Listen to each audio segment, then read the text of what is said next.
लोकसभा चुनाव को लेकर राजस्थान में कांग्रेस और बीजेपी दोनों चुनावी रणनीतियों की चौसर पर अपनी सियासी चालें चल रही है। बीजेपी फिर से राजस्थान में कांग्रेस का क्लीन स्वीप ऑपरेशन में जुटी हुई।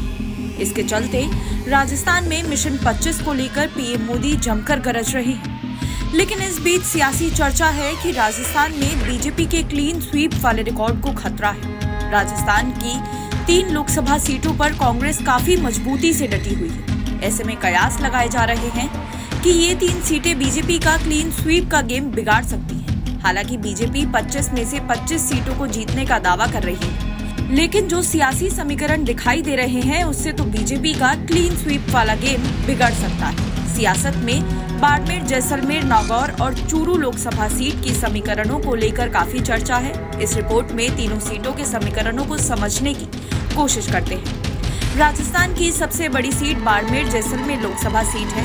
यही नहीं, इस सीट इस लोकसभा चुनाव की सबसे हॉट सीट मानी जा रही है। इसकी वजह शिव के विधायक रविंद्र सिंह भाटी, जिन्होंने निर्दलीय ताल ठोककर कांग्रेस और भाजपा दोनों ही दलों की समीकरणों को बिगाड़ रखा है। रविंद्र सिंह भाटी को लेकर लोगों और युवाओं में जो उत्साह देखने को मिल रहा है, उससे बीजेपी की चिंता बढ़ गई है।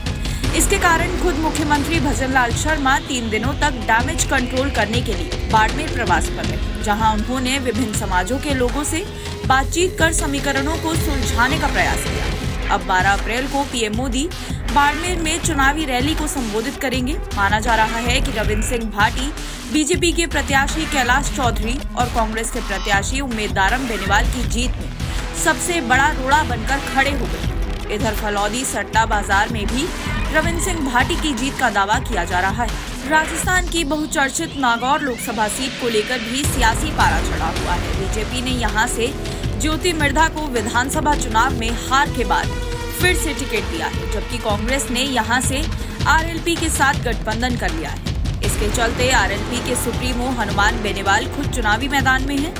हालांकि ज्योति मिर्धा बेनीवाल से 2 बार शिकस्त खा चुकी हैं। 2019 के लोकसभा चुनाव में ज्योति मिर्धा कांग्रेस के टिकट से चुनाव लड़ी, तब उनके बेनीवाल से हार हुई। इसके बाद फिर से विधानसभा चुनाव में खीवसर से बेनीवाल ने उन्हें हराया। इस बार भी नागौर लोकसभा सीट पर ज्योति मिर्धा और बेनीवाल के बीच कड़ा मुकाबला बना हुआ है।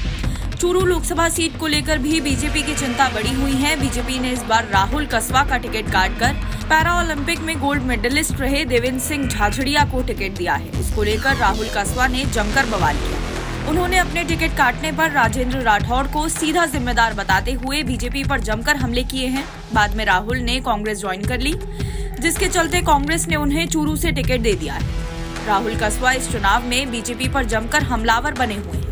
चूरू लोकसभा सीट पर भी बीजेपी के सामने राहुल कसवा की बड़ी चुनौती है। ऐसे में यहां से भी बीजेपी की जीत इतनी आसान नहीं होगी।